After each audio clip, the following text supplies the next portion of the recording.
Hello जय Jagannath welcome to Banik smart classes. आज आम देखा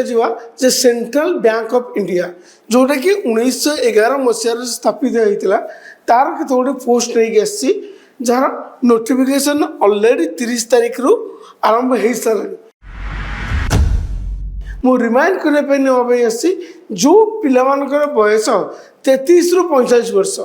मिनिमम 33 एंड मैक्सिमम 45 पिला माने चाहूवे जे मत 33 वर्ष बयस होगा मोर पोस्ट नहीं बैंक रे मु पकई पारिनी किंतु ये आम सेंट्रल बैंक ऑफ इंडिया नहीं कि बयस जो मन 33 रु 45 वर्ष पिला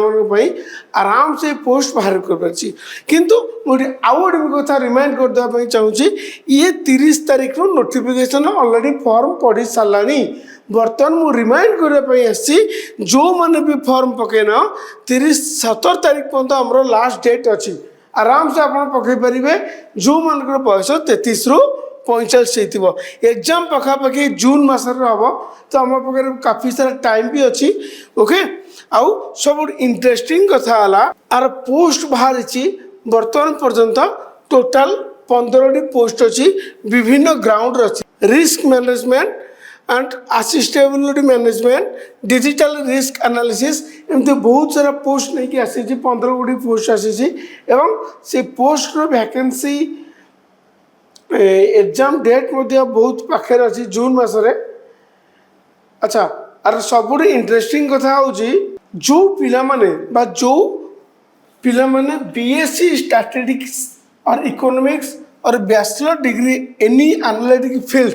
like statistics math and operation research and data science रे एग्रीगेट 55% मार्क रखिए एवं फुल टाइम एमबीए फाइनेंस करथिबे आ भितर जहाँ भी करके 55% स्कोर करथिबे से आराम से फॉर्म को पकई पारे अप्लाई करि पारिबे एवं